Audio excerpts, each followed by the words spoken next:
Hey guys, Rob here, and today you join me for episode 42 of How It Was Made, and this is my custom model of the Pagani Zonda S Roadster. Now, I always loved this particular spec, and there was actually one in Australia, and I wanted to build a model of this exact car, so let's go. So the donor model I'm using is this Peako Models Pagani Zonda Monza race car. Now, it seems a little bit odd to start with this one, but the earlier Zondas had separate headlights, not joined together like the later Cinques and Zonda F. So first thing I did was strip the model down to its bare bones. As you can see, all the parts here. There were a few parts that were glued in a little bit tough and did cause a little bit of damage, but nothing that can't be fixed. So this is my collection of parts, obviously the chrome wheels, some Zonda F style seats and some resin parts I made. Now, the first thing I had to do was to remove the bottom section of the sill, and I also cut the roof off as well, as I'm building a Roadster version. That basically gives us the shape of the model. There's still some work to be done, but this will become the Zonda S Roadster. Now, the rear wings I'm actually using from a old Motormax diecast model, so I just sanded off the uprights, and this is just a rough test fit of the diecast winglets. Next, I had to make some new side skirts, so I used the old ones as a template, traced that onto some 3mm evergreen styrene sheet, and then sanded a 180-degree round onto the leading face edges, and that's how they will sit under the sill of the model. And also the air scoop shape was slightly wrong, so I added some styrene sheet on the sides of the air scoops to better replicate the real car. Now, these are just glued on with super glue. I find that works best with styrene. It's a super strong bond, and then I could reshape the inside edge to match the real car. Now, the Zonda Monza race car had louvers on the top of the fenders, so I just removed those metal pieces and I filled those in with some 1mm styrene sheet, glued that down with super glue, and then I used some Tamiya filler to smooth those out. Again, doing the same process on the side skirts. Now, as I mentioned, there was a little bit of damage when I removed some of the parts from the back, so some of those areas were touched up with putty as well. And then this is the first round of sanding on the top of the fenders. Now, as you can see here, the left-hand side of the bonnet or the front hood, I've actually sanded that down. One of the faults with the casting of the Peako Zondas is the fenders don't stick up high enough, so I was able to actually reshape the hood here and remove 2mm deep of resin, which creates the look that the fenders stick up a lot higher than the central part of the bonnet. As you can see here, still needs some finessing and some sanding, but you can see how much was removed. I then removed the step in the front splitter and sanded that back to match the side skirts, also with a radius round sanded on the front edge. And also the mouth of the model had to be reshaped, so I added some 3mm styrene strips underneath to build up that edge to match that body crease line on the sides. Again, just going back with a little bit of putty and then sanding it again to get that right, and then filling in the old air scoop hole above where the engine sits. Now, these winglets are pretty decent, but they are going to need a bit of a cleanup. And again, I had to add some putty to the fins underneath to match the real car, and also reshape the front of the side skirt. So this is all Tamiya 2-part epoxy putty mixed up, and I let that dry overnight before I start sanding and shaping it. Again, that same style of Tamiya, a putty, filled some holes in the die cast. And as you can see here, once you start sanding the epoxy putty, you get quite a good shape out of it, and you can see they're much more triangular, these rear fins looking from the underside. A little bit more finessing of the resin that broke out around the central exhaust outlet, and some more sanding here to get that graduation in the front of the side skirt. Now I then marked out the actual shape of the front mouth with the black pen lines, and then I cut that out with an X-Acto knife, and I just custom make some thin sanding sticks to be able to sand those tiny little edges, and also the vents on the underside were also removed. Now one thing this Zonda S Roadster has are these knacker style ducts, so I marked those out. I used a Dremel to basically, with an engraving tip, grind most of that out and then sanded it until I could get it nice and smooth. I'm continually putting the body in and out of grey primer just to check my sanding and make sure that there are no areas that need to be filled. The grey primer highlights those areas, and then I can come back, as you see here, with another round of Tamiya putty. While all that's drying, I thought I'd have a bit of a go at the interior. So being that it is the Roadster, I had to make some roll hoop mounts, and moving to the back of the body here, I'm marking out the actual carbon covers that cover the engine. I just cut those out of some 0.75mm styrene sheet, and they will actually be glued to the body once the body is painted. Now there's also a little capping piece in the front splitter, so rather than building that up out of putty, I did that out of a piece of 3mm styrene sheet, cut out a section and then glued that in, and then I just used Tamiya fine putty to blend that into the actual remainder of the front splitter either side. So you can see that I'm starting to mark out some of the other areas, the spotlight holes. I just double check my measurements each side to make sure that they fit, and then I'm using some 2.8mm styrene tube. These will become the housings for the spotlights. So most of the bodywork was done back in primer, and I thought I'd just sort of roughly assemble the model to have a look at it and see whether I'm on the right track. And at this stage I'm pretty happy with the progress of all the body mods.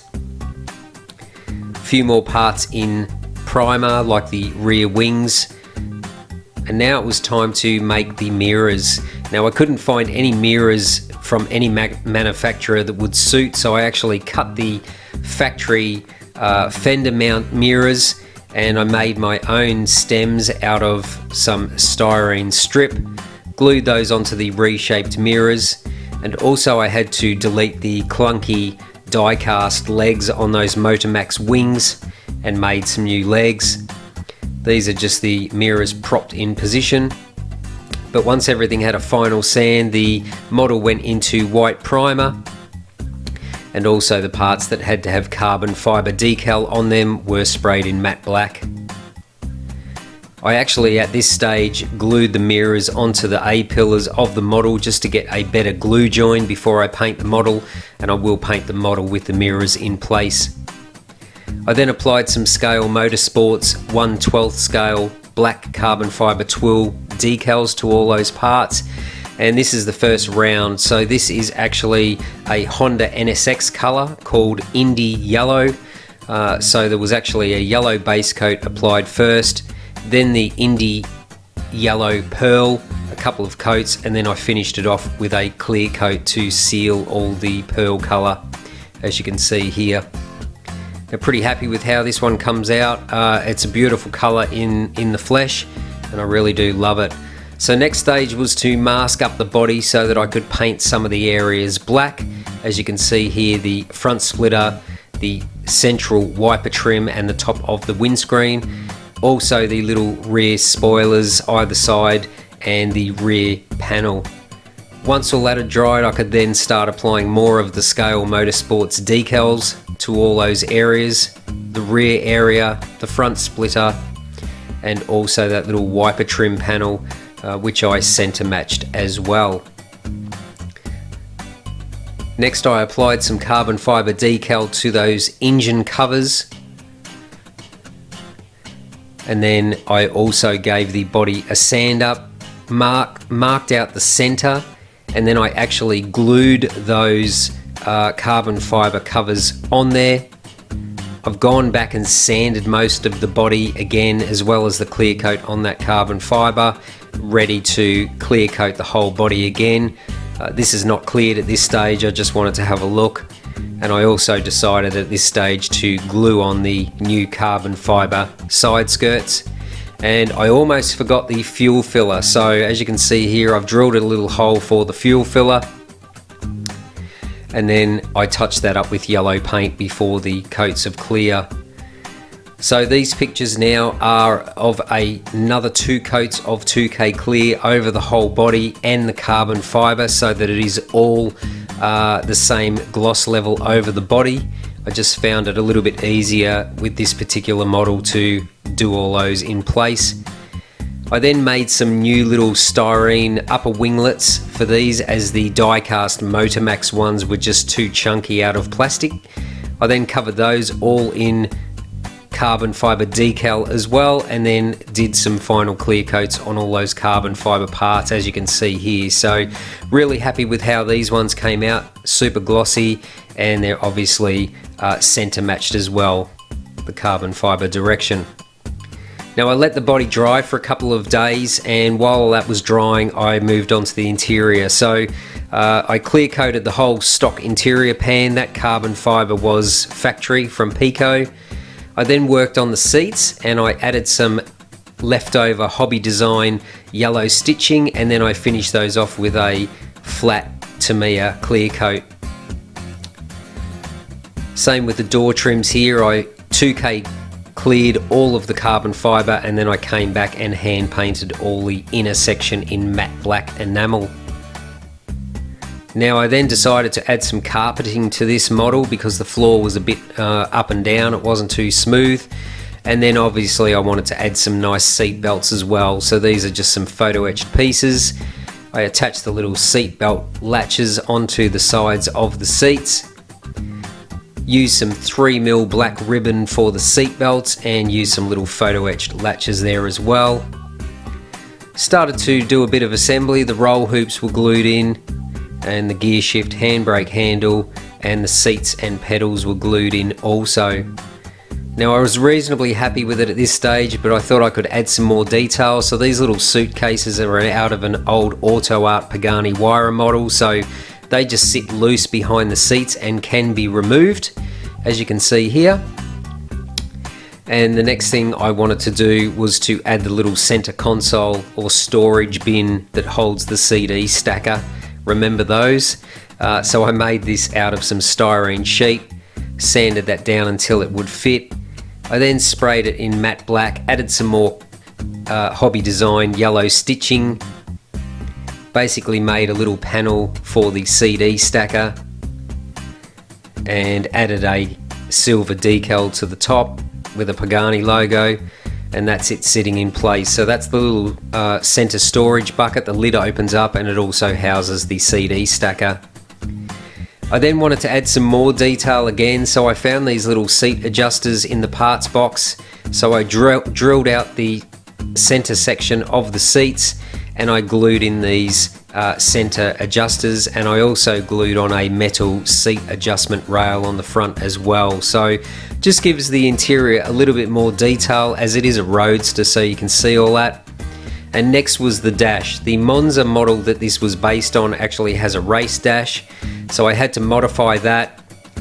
I used some basically some decals for the dials, and I bought this damaged model from a Instagram follower for the correct dash for this model. So I masked it up to paint the carbon fibre section in gloss 2K clear.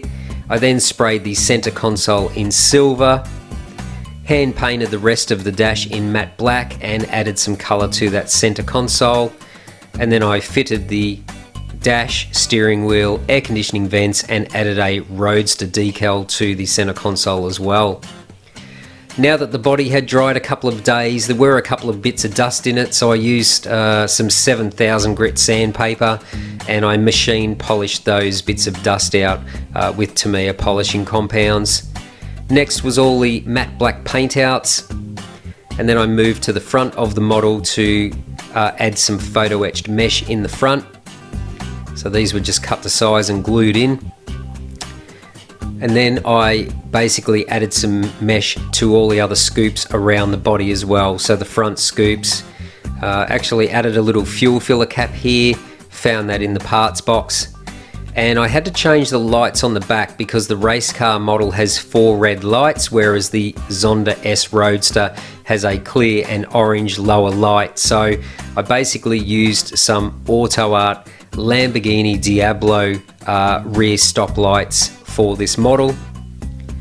Bit more hand painting of the black trims, the rubber lines on the doors, and these are the new tail lights. So as you can see, the top red ones are the standard Peako ones and the bottom ones are the Auto Art Diablo lights. Next, I'm trying to make my own clear lenses. Now, crystal clear by microscale can be used to make windows and clear lenses. So I filled up the headlight buckets with some crystal clear and let that dry. Next, I had to make the illusion of some stainless steel mufflers in behind the mesh, and this was an old Hot Wheels Elite F360 Ferrari muffler that was cut up and glued into place. Same with these exhaust tips, they came from a Hot Wheels Elite Ferrari 360 model, and I just sectioned parts of the piping that I wanted, and then I glued those into place to match some pictures I found on the internet, so that when you fit the rear mesh you can actually see the chrome mufflers in behind, like so. So pretty happy with how that one came out. Then started adding some of the details, like the little Pagani emblem on the wiper part. Also hand painted the indicators or turn signals in silver, and again I filled those up with micro scale crystal clear, flush with the body, and when those dry, it doesn't look like it here, but they are full, flush with the body, completely crystal clear lenses. Same as the headlights here. These have dried and now they're flush and they look like a clear lens. So they were then glued into the carbon fiber headlight buckets, and that's the headlights done. Now the exhaust outlets on the race car were too long, so I cut these down half length and I glued those into position, the quartet of exhaust pipes. And then I also added a little number plate illumination housing on there as well. Next, I wanted to change the brake calipers from this bronze color to black, so I masked them up, sprayed them black, and added some Pagani decals, and they are pretty much good to go in the model. I also added some Tamiya black accent panel line into the holes of the brake discs to give them a little bit more realism. I then reassembled the brakes wheels onto the metal shafts, and I hot glued those back into the model the same way that Peako manufacture these models. And as you can see, I'm pretty happy with the stance here, it looks quite good. My little styrene end legs were then glued onto the wings. Once that had set, I hand painted those in silver Tamiya enamel, and then I glued those into position on the body. Now just a little difference there makes a world of difference compared to the clunky Motormax diecast versions, and I'm really happy with how the rear wings came out. Again, these are little spotlight tubes, so I filled those up with crystal clear as well so that they actually form little lenses, and I've pushed those into the holes in the front spoiler. The window was then glued in with, again, micro scale crystal clear. And next thing I tried to do was to make my own emblem or Zonda S badge for the back of the model. So the problem with printing my own decals on my home printer is that they don't print the color white or light silvers. So I applied a piece of scrap silver decal, and then I applied my black Zonda S decal over the top of that, let that dry. Windscreen wiper was glued back onto the model. And as you can see here, I've trimmed this out. The decals are actually applied to a piece of clear acetate sheet. And once that was all dried, I cut it out as close as I could. Bear in mind, this is only about 11 millimeters long. And then I glued that emblem onto the car. So I can't do photo etch parts, so that was my solution for that emblem. I then made some decisions on the ring that goes around the exhaust outlets. Now, I couldn't find anything the size of a metal washer, so I actually found this copper plumbing part at the hardware store, and I cut a slither of that off, and that will form the actual chrome ring that goes around the exhaust outlet. So you can always find things that were never designed for that purpose to suit the needs, and that worked really well. I then used some more parts off that red broken model that I bought, like the Pagani emblems, the Pagani door emblems with turn signal and the key lock, and the Horatio Pagani logos on the back are from Auto Art. And then I added some of these little tiny silver bolts to the engine covers, also to the winglets on the rear wings, and also around the headlights to match the real cars as well. So this little detail, absolutely tiny, but it made the world of difference to this model. Again, these are the rollover braces from the broken model. Dashboard was fitted back into the car. Door trims were then glued back into the body also, so we're on the home stretch here. And then the interior pan, which is part of the floor, was then screwed back into the body as well. And then one of the final touches was gluing the silver rollover hoop cross braces onto the model. And that's basically it. The model has come together. All it needs to be is mounted on a black leather base, and again I made a custom name plaque for the front of the base. So this is the finished model. So one of my dream cars. Fantastic to have a replica of this particular model. I love these early Zondas, and especially this particular Zonda S Roadster in pearl yellow. It's in my top 3 favourite Zondas for sure, and I'm really happy to have this model as part of my Pagani collection of Zonda models. So I'm slowly filling up the timeline of models, and yeah, really happy with how this one came out. So I'm sure most of you have seen the actual reveal of the car, and I got a lot of positive comments from it. So I hope you enjoyed this how it was made episode about how I built this Pagani Zonda S Roadster. Stay tuned, plenty more models on the way for this year, and yeah, more Paganis as well. So we've got a couple more planned for this year too. But yeah, overall, really happy with the details in this model, and no one else has made a model of this car, so I feel quite lucky that I have this in the collection now. So that is the Pagani Zonda S Roadster.